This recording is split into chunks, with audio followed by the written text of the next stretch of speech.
começando o TVT Entrevista e no programa de hoje vamos falar sobre as práticas de leitura entre os jovens diante dos avanços tecnológicos, propagação das mídias sociais e como isso afeta a vida pessoal, profissional e acadêmica. Para debatermos sobre o assunto, convidamos Felipe Vilela, graduado em Letras e Língua Inglesa pela Universidade do Estado de Minas Gerais, Pedagogia pela Faculdade de Pinhais, especialização em Práticas de Letramento e Alfabetização pela Universidade Federal de São João del Rei, especialização em Design Instrucional para EAD Virtual pela Universidade Federal de Itajubá. Atualmente é professor de Redação e Literatura no ensino fundamental, médio e pré-vestibular. Bem-vindo, Felipe. Tudo Bem-vindo. Olá, pessoal, tudo bem? Mas antes de iniciarmos a nossa entrevista, vamos ver o que as pessoas dizem sobre seus hábitos de leitura. Qual foi a última vez que você leu um livro por livre e espontânea vontade? Olha, por livre e espontânea vontade faz uma semana. A última vez que eu li um livro foi agora, eu ainda tô lendo ele, pra falar a verdade. O último livro que eu li foi Os Sete Maridos de Evelyn Hugo. E eu terminei ele na semana passada. E eu demorei para ler ele em torno de 2 meses. É o livro que eu estou lendo atualmente, que é O Fim de Edi, ou de Edi. Esse é o livro que eu estou lendo, é o último que eu li e que eu estou lendo ainda. Eu estou lendo recentemente, no caso. O livro é Outliers. O último livro que eu li foi A Morte é um Dia que Vale a Pena Viver, faz uns 3 meses. Atualmente eu estou ainda lendo a Bíblia, né? Estou no Novo Testamento. E assim, realmente, alguns dias atrás, mais ou menos uns 2, 3 dias, uma semana. O último livro que eu li foi O Organon, da Arte de Curar, do Samuel Hahnemann, faz umas 2 semanas por aí. Foi hoje e eu estou lendo, na verdade, né? É A Paixão Segundo o DH, da Clarice Lispector. O último, O Sinal e o Ruído, do Nate Silver. Comecei ele faz umas 2, 3 semanas. Foi no final do ano passado, eu terminei no começo desse ano e foi Don Quixote, é um livro mais complicado. A última vez que eu li faz 8 meses. Foi no meio do ano passado, demorei 1 mês para ler assim, acabei no final das férias. Diante do seu trabalho com estudantes, como você vê o interesse pela leitura nos jovens, seja pelo tipo de material e conteúdo? Olha, Hugo, iniciando, o pessoal do vídeo estão bem, né? Inicialmente, eu quero fazer uma retomada histórica do processo de leitura. Vamos voltar um pouquinho em 1922, na famosa Semana da Arte Moderna, que 65% da população era analfabeta, né? Não estamos falando em não letramento, estamos falando em analfabetismo. Um pouquinho atrás, nós temos o gênero textual, que nós chamamos muito famoso no Brasil, o famoso cordel, né? Que tentou facilitar através de rimas, através de métricas não perfeitas, para que todos conseguissem ler de uma maneira mais simples. No meu trabalho, eu digo que os alunos, eles leem sim, né? Só que não uma leitura direcionada como na minha década, né? Eu tenho 40 anos aí, vamos colocar, quando eu estava no ensino médio, nós trabalhávamos muitos clássicos, né? E hoje os alunos, eles têm uma leitura muito rápida, uma leitura dinâmica. Eles querem trabalhar o aspecto do online, eles querem trabalhar também aquela leitura que nós chamamos de fanfic, né? Que é tudo do gênero narrativo, rápido e totalmente dinâmico. Eles leem sim, né? Mas se a gente fazer uma análise, né? A organização livro.org, eles indicam que os alunos, eles leem no Brasil uma média de meio livro por ano, né? Enquanto aí nós temos na Europa uma média significativamente alta de 23 a 30 livros ano. Nós estamos ainda muito abaixo, né, dessa meta. E Felipe, qual o impacto da falta de leitura no pensamento crítico e na formação das pessoas? Primeiramente, vamos trabalhar o aspecto da organização de ideias, né? Se você lê bem, você consegue organizar uma frase bem detalhada, você consegue falar bem, você consegue argumentar bem, você consegue direcionar uma comunicação bem saudável, né? Nós temos uma redação que é de um vestibular muito famoso, acho que todos conhecem, que é o Enem, né? A competência 2, nós trabalhamos o repertório cultural produtivo, que ele fala para vocês assim, ó, vamos tentar trazer o que você conhece de criticidade. A competência 3 fala assim, eu quero saber se você traz um ponto de vista crítico e consegue relacionar as suas ideias. O próprio Enem fala para você assim, ó, se você tem uma análise crítica, um repertório cultural produtivo, você consegue escrever bem, você consegue direcionar bem a sua fala, você consegue bem demonstrar todas as competências possíveis para uma boa comunicação. Por que, na sua opinião, tantas pessoas associam leitura a algo obrigatório e não a prazer? Nós temos, o pessoal coloca muito isso, a culpa nas costas da escola, né? A escola no ensino médio, ela direciona os grandes clássicos e você tem a obrigação de ler para passar de ano. Só que eu peço para que nós façamos aí uma reflexão em nossas famílias, né? Quem deveria levar vocês para a primeira leitura, né? Seus pais. Uhum. Isso não acontece muitas vezes. A escola acaba trazendo para vocês a primeira leitura. Só que ela pode atingir você e pode não atingir o outro aluno, né? Então, como nós trabalhamos os clássicos que vão ser cobrados nos grandes vestibulares, que é uma linguagem um pouco mais arcaica, um pouco mais complexa, eles colocam isso como uma obrigação, né? E tudo que é obrigação não traz tanto prazer assim. Uhum.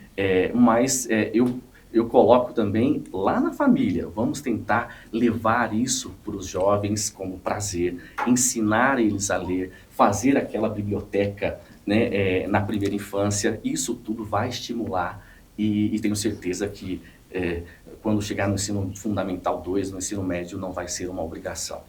Felipe, em sua opinião, existe uma elitização da leitura? Os livros, eles ainda são acessíveis?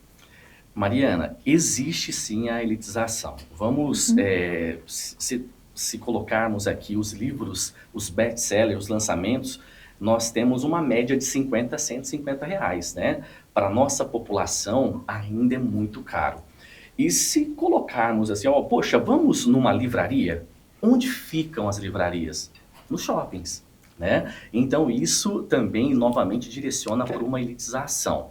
A distribuição também desses livros também é um pouco complexo. Muitas cidades não têm livrarias. Mas existe uma biblioteca pública em cada cidade. Não é verdade, né? Na nossa região aqui, eu conheço 3 cidades da nossa região que não tem uma biblioteca pública. E as que têm são livros antigos, livros caindo aos pedaços, né? Não tem aí um investimento público para garantir que os livros sejam lidos e sejam procurados pela população em geral. E Felipe, os livros digitais e audiolivros ajudam a democratizar a leitura ou apenas mudam a forma de consumo? Eu creio que os dois, né? A democratização porque você consegue ter um livro mais barato, né? Cerca de 30% mais barato do que o livro físico. Você consegue comprar essa mídia de uma maneira também bem rápida, através da internet, só que também vai modificando o jeito de se ler, né? O jeito de se ter aquele leitor. Lógico que nós vamos ter sempre o leitor que vai adicionar, né, uma literatura satisfatória para o seu conhecimento, para o seu repertório, e tem outros que vão buscar uma literatura rasa, uma literatura rápida para conhecimento imediato.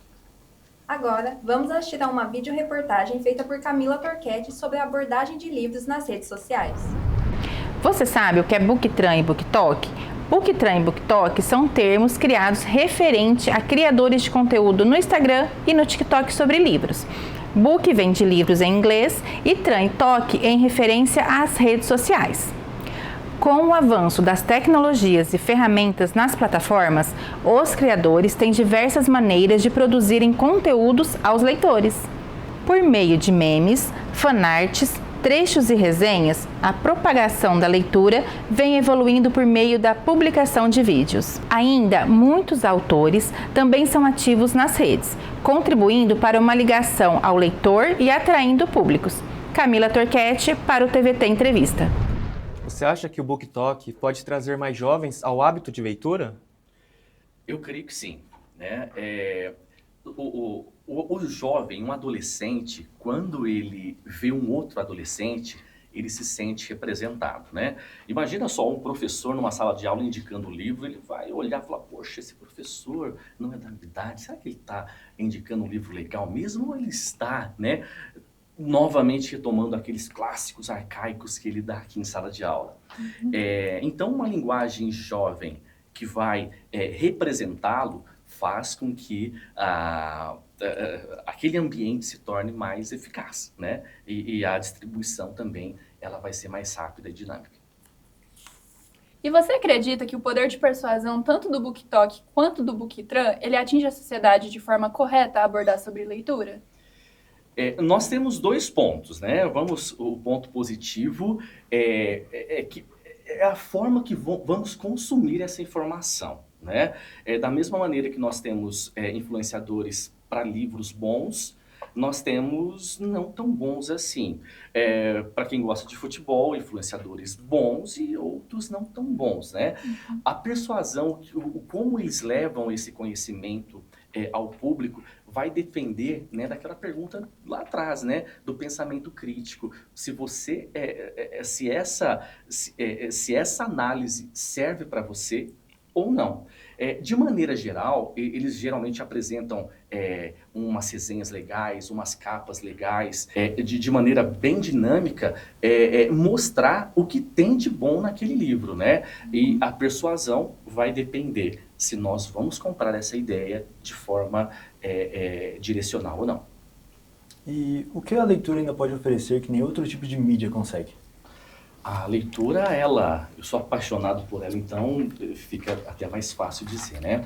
A leitura, eu consigo criar cenários, eu consigo narrar, eu consigo detalhar uma cena, eu consigo imaginar, sonhar com aquilo que eu estou lendo, né? Enquanto um filme, ele vai trazer para mim de uma maneira direta, né? Aquela cena, ela vai ser passada, mas eu não vou conseguir imaginar, viajar naquela leitura.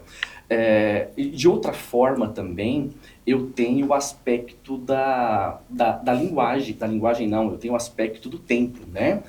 Eu posso ler 10 minutinhos hoje, cansei, leio mais 10, outro dia mais 10, eu tenho um tempo que eu posso predefinir, enquanto as outras mídias, né, ela já vem do aspecto de fora, ela já vem pré-determinada o seu tempo e a sua dinâmica. Felipe, a leitura perdeu espaço para o entretenimento rápido ou apenas mudou de formato? Eu creio que ela mudou de formato, né? Eu vou dar um exemplo, a minha filha, né? Para ela consumir a internet, ela tem que ter 1 horinha de leitura também no dia. Então, vai muito daquela família, daquele jovem, também saber direcionar e apontar, fazer o apontamento, direcionar o seu filho, o seu jovem para a leitura. O pessoal fala assim, poxa, nossa, hoje tem PlayStation, tem Xbox, né? Eu tenho aí o YouTube que vai dominar o meu tempo, mas se você é de uma década anterior também, você vai ver que você também estava na rua jogando bola, jogando futebol, você estava brincando de pique-cola, pique-esconde, né? Você também dividia isso com a leitura, mas cabe também o adulto direcionar, né? Você saber o momento de dominar a tecnologia e o momento também de ter uma leitura bem direcionada, bem satisfatória. Nos últimos anos, a plataforma Kindle, dispositivo de leitura digital, ganhou um aumento no número de vendas e leitores. Na sua opinião, isso representa uma evolução ou uma descaracterização do ato de ler? Evolução, né? O Kindle, eu posso ter aqui milhares de títulos, né, em um único equipamento, né? Hoje, até no aspecto da sociedade, muitos moram em apartamentos, né? Não conseguem ter aquela biblioteca que nós víamos em filmes, em novelas. Não dá, né? E o Kindle, ele vem preparando isso para que você tenha bastante título, bastante informação na palma da sua mão. Além de você ter uma facilitação, né? Você pode aumentar o tamanho da fonte, pode diminuir, tem luz para você ler em qualquer ambiente, e isso também traz uma facilitação para qualquer processo de cultura e de educação. Felipe, muito obrigado pela sua presença e participação. A gente agradece por bater esse bate-papo conosco. Muito obrigado. Eu que agradeço a atenção de vocês, tá? O TVT fica por aqui. Até o próximo programa.